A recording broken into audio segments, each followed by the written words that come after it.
This conference will Good now be evening, recorded. everyone. Call to order the meeting of the Town Commission, September 27th, 2022 at 5 p.m. Thank you to those that are listening to our live audio feed. Just a reminder that those that wish to make public comments during the meeting are encouraged to attend in person in our chambers or send comments to the town clerk prior to the meeting. Town Clerk Avery, would you please call the roll? Commissioner Pugh? Here. Mayor Albert? Here. Commissioner Haas? Here. Commissioner Vichle? Here. And Vice Mayor DeHassett is absent with notice. All right, then will we please rise, join me for the pledge?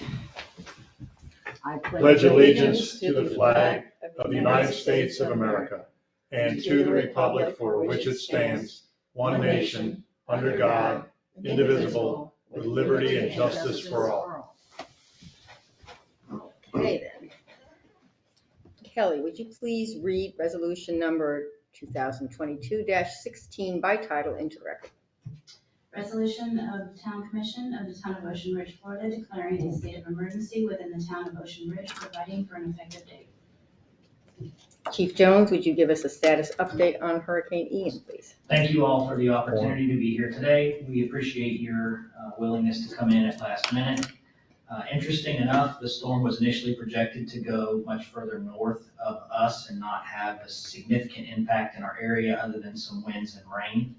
As the storm track has changed slightly to the east and slightly to the south of its original path, it appears that we're now going to be the focus of a little more interaction with the storm, potentially up to 70-mile-an-hour winds and 10 inches of rain. As a result of those two factors alone, it became imperative that we obviously come before the commission and ask for the ability to declare a local state of emergency. As you're aware, the state has already done so. Palm Beach County has already done so. What this does for us is allows us to expend funds that we need to either one, prepare for the storm, or two, recover from the storm after the fact, and to allow any of those funds that are expended to be potentially reimbursed if we meet the threshold that FEMA requires at the local level. If there's any questions specifically about the storm, I'll do the best I can to answer it. Probably do just as good as a meteorologist at this point. When you say FEMA threshold, you mean flooding? No, the financial threshold. Financial. Yes. So we're anticipating that the majority of our impact will be between 8 a.m. tomorrow and midday. That's where we expect to have obviously the most significant rainfall and winds. We are expecting to see consistent winds between 35 and 45 miles per hour pretty much the whole morning. And then an increase with wind gusts that could potentially go up to 75 miles per hour. As all of you know, the ground is already now saturated, so it makes us very, very prone to trees. So the trees have sucked up all the moisture too. Yes, they become heavier, the ground becomes soft, and as you all know, we deal with trees and limbs down, those kind of things on a regular basis anyways without the winds, so it's a little concerning. Additionally, power lines and power outages become a concern and a problem for us. So what we're going to do is we're going to staff the police department at an increased level starting this morning, meaning in the morning at around 2 a.m. in preparation for making sure that everything is ready to go with 2 additional staff, and then the rest of the staff that we need to bring in will be brought in at 6 a.m. to obviously be prepared for the 8 o'clock hour. And then they will be here until the storm event is over and whatever cleanup is necessary is taken care of and done. How fast is it going right now? Last update was 10 miles per hour. Okay, so it came down a little bit. So if it stays on that projected path, and we're looking at the biggest impact before 1 o'clock in the afternoon tomorrow, correct? When would we possibly, and I know you're not a mind reader, but just thinking about it, when would we expect the winds to settle a little bit? If the speed remains consistent at 10 miles an hour, we would probably see most of our impacts, both rain and wind, be gone within 12 to 18 hours of its start. Okay. So I initially anticipated from 8 a.m. to 8 p.m. being kind of the window that we were going to be most impacted. Obviously, the concerns that I have with the storm are the same concerns I addressed early on in the week, is it reminds me of the 04-05 storm season, where it was projected to do one thing Right. and ended up doing something completely different.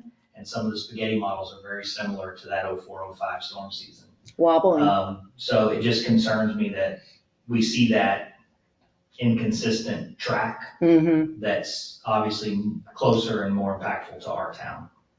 So we just want to be more prepared than less prepared, Oh, yeah. and obviously that's why we're doing what we're doing. Are we expecting more speed being in the Gulf? Isn't that where it sometimes picks up some speed being? I don't think at this point you're going to see much more of an intensification, at least that's the way it's been Speed-wise, reported. not necessarily strength, but speed-wise. Yeah, that's why they're terrified for Tampa, because it's slowing down. I know, I So got the friends longer there. the winds push it. And that's Tampa's going to gonna be get the problem The for slower. us as well. is Right, the the slower slow. it's moving, the Exactly more right. wind and Yep. the more rain we're going to have.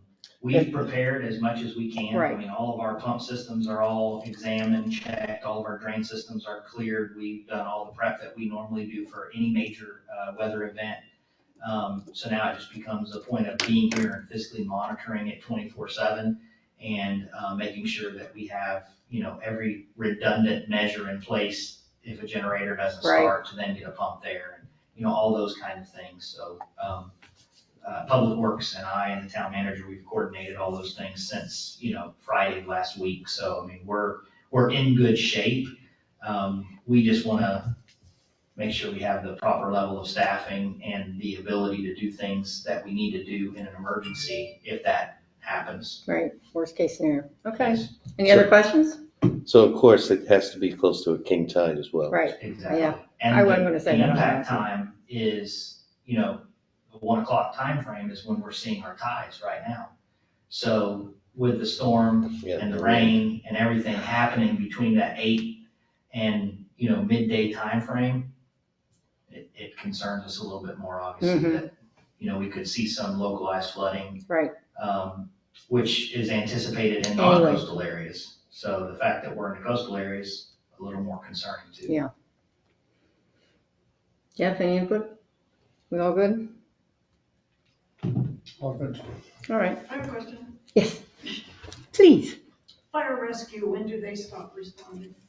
Typically, they stop responding when winds reach 35 miles per hour. We do not have that policy in place in the town, nor have we ever. We operate in storm events round the clock. If it's 24/7. safe enough for us to be able to do it, and even if it's not safe enough, then we typically do it anyways. Every storm event that we've had several, we don't come off the road.